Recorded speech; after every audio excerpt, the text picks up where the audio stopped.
루카가 전한 거룩한 복음입니다. 주님 영광 받으소서. 예수님께서는 회당을 떠나 시몬의 집으로 가셨다.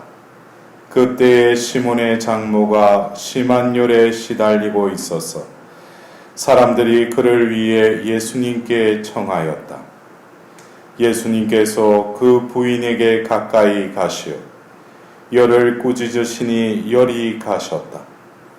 그러자 부인은 즉시 일어나 그들의 시중을 들었다.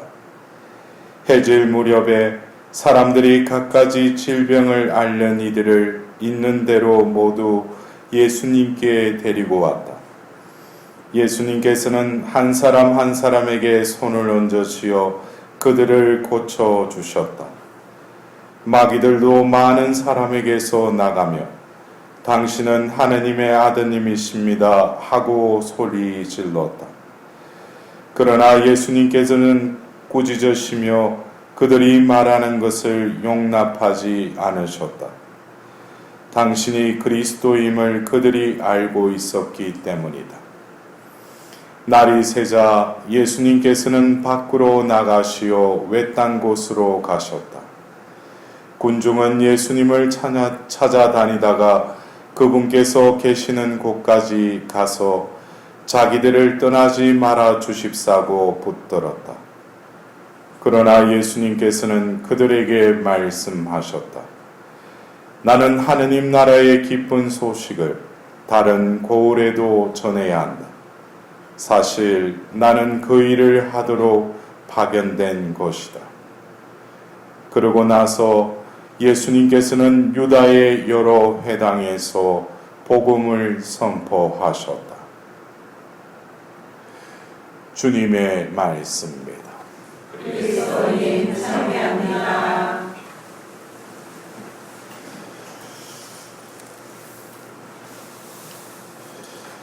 공간 복음서에 보면은 오늘은 루카 복음사가에는 언급되지 않지만 오늘 일어난 이 상황이 바로 가파르나움에서 일어났다고 다른 복음서에서는 전하고 있습니다. 예수님께서 이 가파르나움에서 하루의 그 일정을 보면 참 바쁘게 시몬의 장모의 또 열병을 또 낫게 하시고 또 해질 무렵에 갖가지 질병을 앓는 이들이 예수님께 또 오고 데리고 와서 예수님께서는 한 사람 한 사람에게 손을 얹으시어 그들을 고쳐주셨다고 했어요. 그리고 마귀를 또 쫓아내십니다. 그 다음날 예수님께서 그 외딴 곳으로 가셨다고, 다른 복음서에서는 외딴 곳에서 기도하고 계셨다고 그랬죠. 근데 군중이 예수님을 찾아다니다가 그분께서 계시는 곳까지 가서 자기들을 떠나지 말아 주십사고 붙들었다고 그랬어요. 여기서 군중들이 왜 예수님을 붙들었을까요? 예?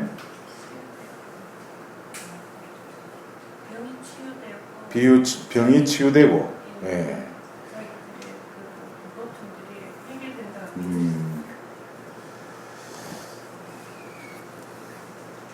그들이 예수님을 만났잖아요.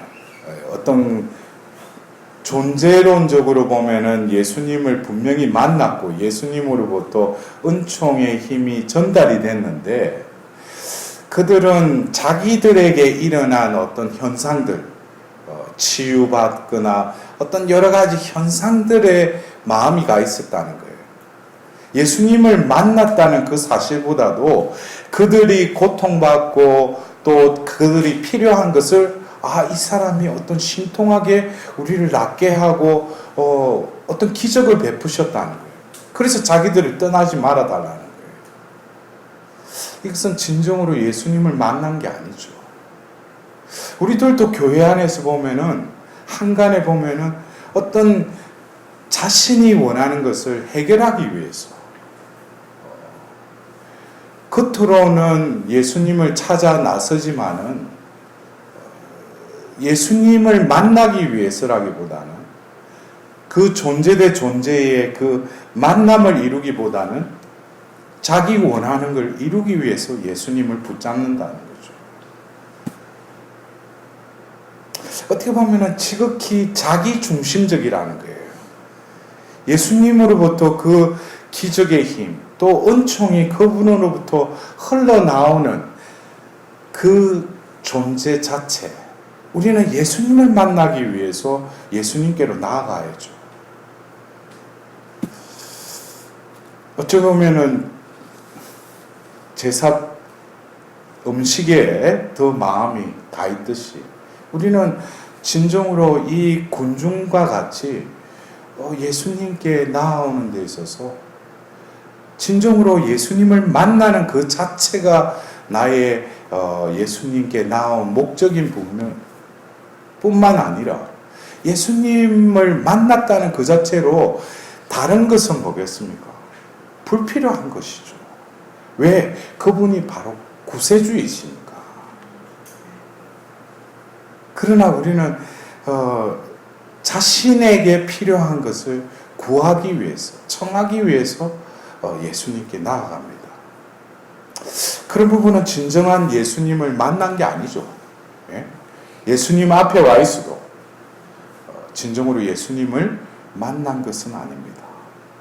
그냥 어떻게 보면은 벽을 향해서, 우리가 예루살렘 가면은 통곡의 벽에 그 머리를 쳐박고 보면 계속 이러듯이 어떻게 보면은 인격적인 예수님과의 만남보다는 자기가 원하는 걸 들어주시는 분으로 그냥 나에게 빨리 해결해 달라는 거예요. 이 기도를 들어달라는 거죠. 그러나 예수님께서는 그들의 그 부탁을 뿌리치시죠. 그러면서 뭐예요? 다른 고을에도 이 기쁜 소식을 전해야 한다라고 하시면서 이어서 뭐라고 하셔요? 사실 나는 그 일을 하도록 파견된 것이다. 그래요. 여러분들 이 루카복음 4장 43절 그 후반부에 나는 그 일을 하도록 파견된 것이다. 이것을 우리는 바로 예수님의 정체성 중에 예수님은 성부의 사도시라는 거예요. 성부께로부터 파견된 자. 파견된 자가 뭐예요? 그게 사도죠. 우리가 교회에서 초대교회의 그 제자들을 뭐라고 불렀어요? 사도라고 부른 거예요. 사도는 뭐예요? 파견한 이가 그에게 어떤 사명을 주어서 그를 파견해서 그 사명을 수행케 하는 이. 그래서 이 사도는 뭡니까? 자신의 일을 하는 것이 아니라 바로 파견한 분의 그 뜻을 알아차리고 그 뜻을 완수하는 것이 사도라는 거예요. 그래서 우리가 사도의 삶을 산다. 그것은 바로 우리가 바라봐야 되고 우리가 본받아야 되고 우리가 또 살아야 될 유일한 사도의 그 원형은 바로 예수님이시라는 거예요. 예수님이 성부의 사도이셨다는 거예요. 그렇다면 오늘 우리가 들었던 일독서의 콜로세서를 적었던 그 바오로 사도와 또 티모테오, 그래서 오늘 콜로세서를 이렇게 편지를 적으면서 1절에 콜로세서 1장 1절에 하나님의 뜻에 따라 그리스도 예수님의 사도가 된 바오로와 티모테오 형제가 콜로세에 있는 성도들 곧 그리스도 안에서 사는 형제 신자들에게 인사합니다 그랬어요. 이 편지를 적는 그들의 신원을 분명히 밝히죠. 예? 하나님의 뜻에 따라. 이것은 사도가 되고 싶다고 해서 되는 게 아니에요. 하나님의 뜻이 있어야 돼요. 그 사람을 왜 부르셨는지. 그것은 부르셨다라는 것은 그에게 부르심의 목적이 있다는 거예요. 여러분들 왜 예수님이 나를 부르신 것 같아? 그런 거 생각 안 해보셨어요? 예수님이 나를 왜 부르신 것 같아요? 부르신 목적은 분명하시지. 나를 구원하시기 위해서 부르신 것이죠. 나에게 영원한 생명을 주시기 위해서 나를 부르셨는데 그러한 하나님께서 우리에게 그것을 이루시기 위해서 우리를 부르셨는데 또 이 세상에서 부르신 것은 바로 그 영원한 생명의 삶을 위해서 너가 이 생에서 너에게 맡겨진 사명이 있다는 거예요. 그 뜻을 너는 어떻게 해야 된다고요? 이루어야 된다는 거예요. 그것이 사도라는 거예요. 그래서 우리가 이러한 사도됨을 깨닫는다면은 우리 신앙생활이 지극히 자기 중심적인 것, 자기 원하는 것, 자기 뜻을 이루기 위해서 예수님께 오기보다는 내가 사도라는 것을 깨달으면 그때부터 뭐예요? 내가 지금 원하는 거, 내가 지향하는 거, 그거 하나님이 알고 계시죠. 왜? 영원한 생명을 보장하신 분께서 현세의 여러 가지 하나님께서 필요한 것도 하나님은 다 알고 계신다는 거예요. 그래서 신앙생활이라는 게 자기 중심적인 것을 이루기 위해서 예수님께 나아오기보다는 바로 예수님께 나아와서 바로 예수님이 아버지의 뜻을 이 생에서 온전히 이루셨죠. 그렇다면 우리가 예수님을 만나서 진정으로 우리가 예수님께 구해야 될 것은 하나님께서 나에게 필요한 것은 이미 예비하시고 다 들어주신다는 그 신뢰 속에서 한 걸음 더 나아가서 뭐예요? 예수님, 성부의 사도이신 예수님, 당신이 이 세상에 오셔서 아버지의 뜻을 온전히 이루셨듯이 저에게도 하나님께서 부르셨다면 저에게 맡겨진 일, 하나님 뜻이 무엇인지를 깨닫게 해주실 뿐만 아니라 그 일을 수행케 할 수 있는 힘도 주시고 그것을 통해서 당신께 영광 드리러 제가 왔나이다라고 예수님께 나아와서 예수님을 만나서 하는 그 기도의 그 방향과 질이 어떻게 되겠어요? 바뀐다는 거예요. 여러분들은 어떻습니까? 예수님께 와서 예수님께 청하는 어떤 그 기도의 내용들이 내 뜻을 구합니까? 아니면 하나님의 뜻을 구합니까? 다들 하나님의 뜻을 구하겠죠. 그래서 우리는 뭐 주님의 기도, 아버지의 뜻이 하늘에서와 같이 땅에서도 이루어지소서 그러잖아요. 근데 중요한 것은 제가 서두에 말씀드렸듯이 그 군중은 예수님이 한 행위에 관심이 있었다는 거예요. 나를 한번 만져주시고 나에게 축복해 주시고 기도해 주시는 그것에 마음이 있었다면 우리는 이제는 예수님의 존재에 마음을 둬야 돼요. 그분으로부터 모든 은총과 축복이 흘러나온다는 거예요. 그러면 예수님을 만나는 그 자체만으로도 나는 흡족할 뿐만 아니라 이제는 우리가 어떻게 해요? 내가 사도의 삶을 살아가는 주체가 아니라 바로 성부의 사도이신 예수님을 내가 온전히 모시는 거예요. 그러면은 내가 어떤 일을 하는 것이 아니라 바로 나와 함께 하시는 예수님이 바로 2000년 전에 이 땅에서 아버지의 뜻을 온전히 이루셨듯이 우리는 미사 성제를 통해서 바로 성체로 오시는 성혈로 오시는 그 예수님의 생명을 다시금 우리 안에 모시지 않습니까? 그러면은 그 백부장의 그 믿음의 그 고백처럼 제 영혼이 곧 나으리라 그랬죠. 그러면은 내 영혼이 나았다라는 것은 결국 나 자신이 이제는 내가 사는 것이 아니라 원래 하나님이 나를 사도로서 이 땅에 보내셨다면 이제는 뭐겠어요?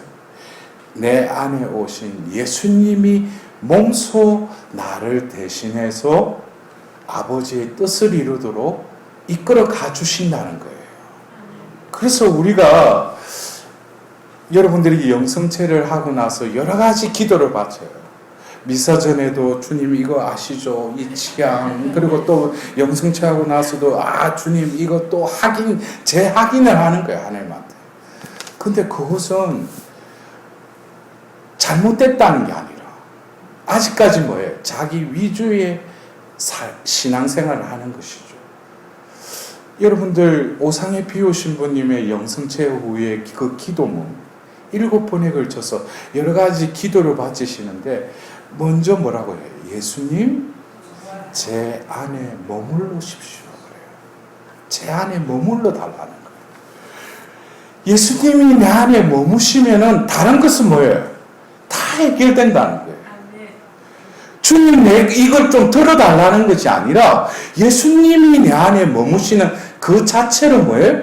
예수님이 몸소 이 모든 환난과 내가 지금 겪고 있는 모든 것도 뭡니까? 내가 그것을 이겨내고 내가 해결하는 주체가 아니라 내 안에 머무시는 그 예수님께서 그것을 몸소 어떻게 해주신다는 거예요? 다 처이게 주신다는 거예요. 해결해 주신다는 거예요.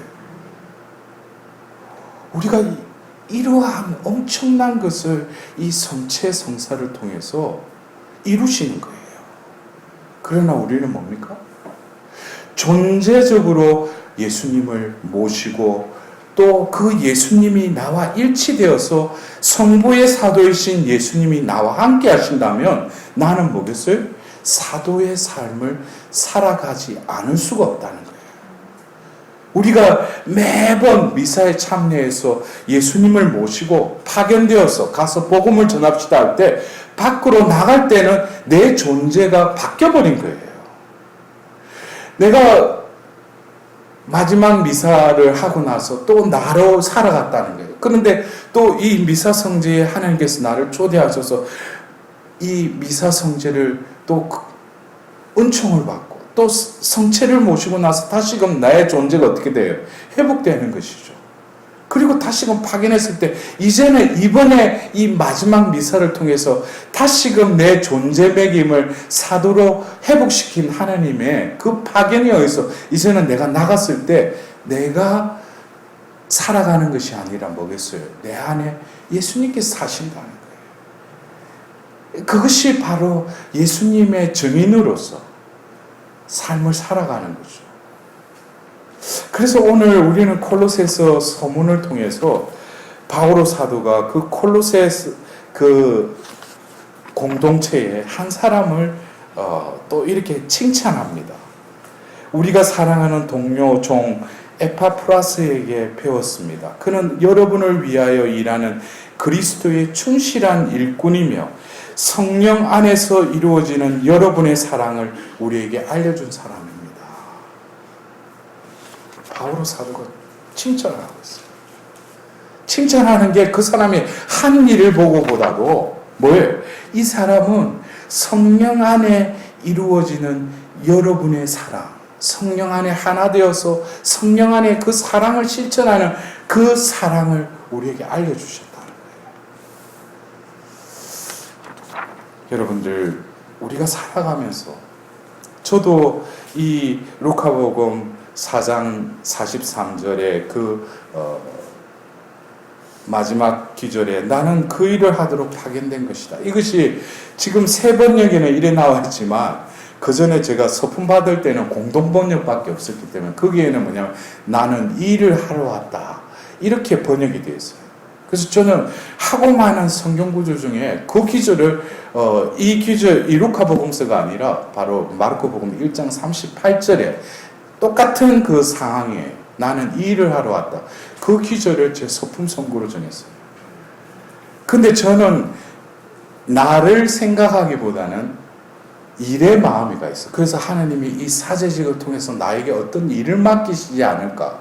근데 사제 서품을 받은 지 10년째에 그 패러다임이 바뀌었어요. 중요한 것은 나에게 어떤 일을 시키기 위해서가 아니라 바로 나는 이 일을 하러 왔다라는 그 나가 2000년 전 카파르나움에서 예수님이 나였다라는 걸 깨달은 거예요.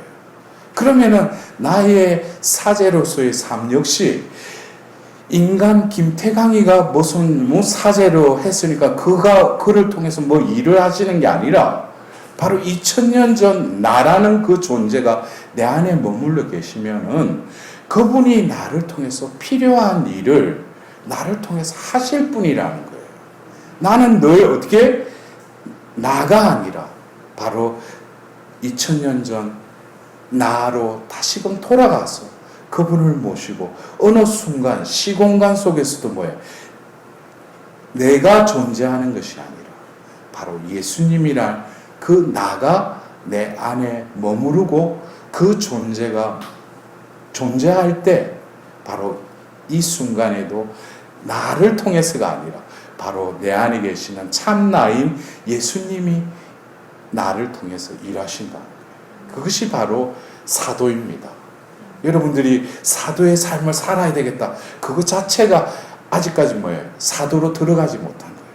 사도는 성부의 사도이신 예수님께서 나와 함께 계실 뿐만 아니라 내 안에서 나를 통해서 역사하시고 일하실 때 그를 통해서 드러나는 것은 예수님이 드러난다는 거예요. 내가 그 일을 하는 주체가 아니라 바로 나를 통해서 예수님이 그 일을 하셨다는 것을 드러내는 자들이 뭐예요? 바로 사도라는 거예요. 여러분들도 사도의 삶으로 우리가 부르심을 받았고 그 사도의 삶을 우리는 충실히 이 생을 통해서 추수의 일꾼으로 하나님의 그 현존을 드러낼 수 있는 증인으로서의 삶을 살아갈 수 있도록 오늘 이 미사를 통해서 하나님께 자비를 구하도록 합시다.